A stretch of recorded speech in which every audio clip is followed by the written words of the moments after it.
डुमरी विधायक जयराम महतो के समर्थकों ने सीसीएल क्वार्टर पर कब्जा किया। कब्जा हटाने पहुंची पुलिस और सीआईएसएफ की टीम। तो समर्थकों ने यहां पर जैसे ही ये टीम पहुंचती है उसके बाद जमकर बवाल शुरू हो जाता है, जिसके बाद देर रात 1 बजे विधायक भी सेंट्रल कॉलोनी पहुंच गए। सीसीएल ढोरी क्षेत्र में क्वार्टर लेने पर ये भी अड़े रहे और पुलिस के साथ जमकर तू मैं चलती रही।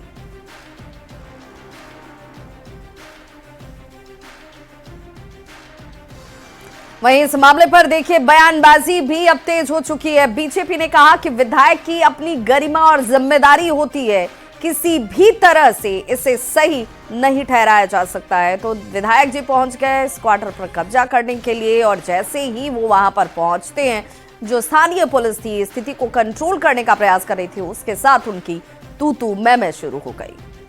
या कोई भी व्यक्ति हो, अगर किसी ने कानून को तोड़ा है तो कानून को अपने हिसाब से काम करना चाहिए और हर व्यक्ति को कानून का पालन करना चाहिए, चाहे वो विधायक हो या फिर वो आम व्यक्ति हो। बाबूलाल मरांडी ने सोशल मीडिया प्लेटफॉर्म एक्स पर पोस्ट करते हुए लिखा कि राज्य में पेट्रोल और डीजल के दामों में सेस लगाकर 2 से 3 रुपए प्रति लीटर बढ़ोतरी की तैयारी की जा रही है। मुख्यमंत्री हेमंत सोरेन के राजस्व बढ़ाने के निर्देश के बाद अधिकारी जनता के पॉकेट पर बोझ लादकर सरकारी खजाना भरने का प्रयास कर रहे हैं। हेमंत जी ये जन विरोधी फैसला तत्काल वापस लें, क्योंकि इससे रोजमर्रा की चीजों में काफी महंगाई आ सकती है। तो बाबूलाल मरांडी की तरफ से पोस्ट करते हुए सीधे तौर पर हेमंत सरकार को यह भी कहा गया कि जन विरोधी फैसला जो आपकी तरफ से लिया जाने वाला है उस पर रोक लगाइए, विराम लगाइए, इससे रोजमर्रा की चीजों पर असर पड़ेगा। बाबूलाल मरांडी के बयान पर हालांकि पलटवार करते हुए झारखंड सरकार के वित्त मंत्री राधा कृष्ण किशोर ने कहा कि बाबूलाल मरांडी जी अंदर कुछ कहते हैं और बाहर कुछ कहते हैं। हेमंत सोरेन को झारखंड की जनता की चिंता है। ये हम सबों को किसी दूसरे राजनीतिक दल से नहीं सीखना है। हेमंत सोरेन की सरकार जानती है कि किस तरह हमें अपने राज्य की जनता के सुख और समृद्धि की रक्षा करनी।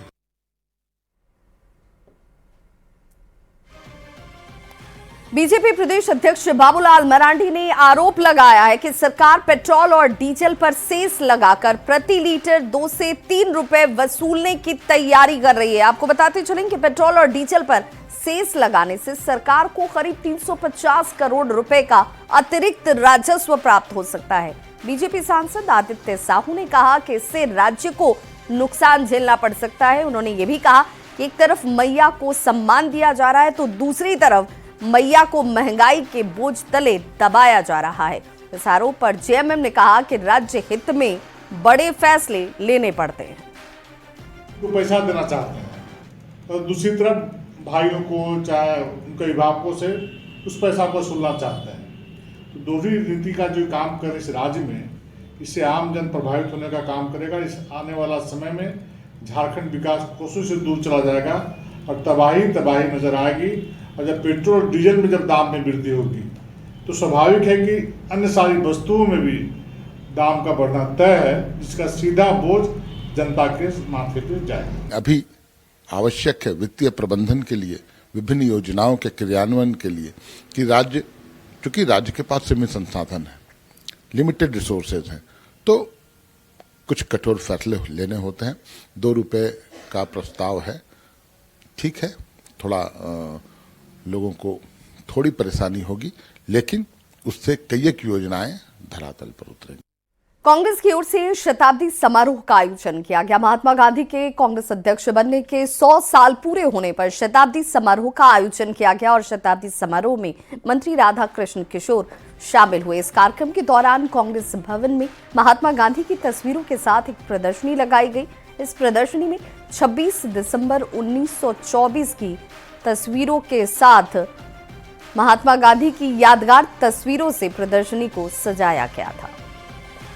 100 वर्ष पहले आदरणीय बापू पार्टी के अध्यक्ष बने थे और 100 वर्षों का सफर उनके अध्यक्षीय काल से लेकर अभी तक कांग्रेस जनों ने 100 वर्ष का सफर तय किया है।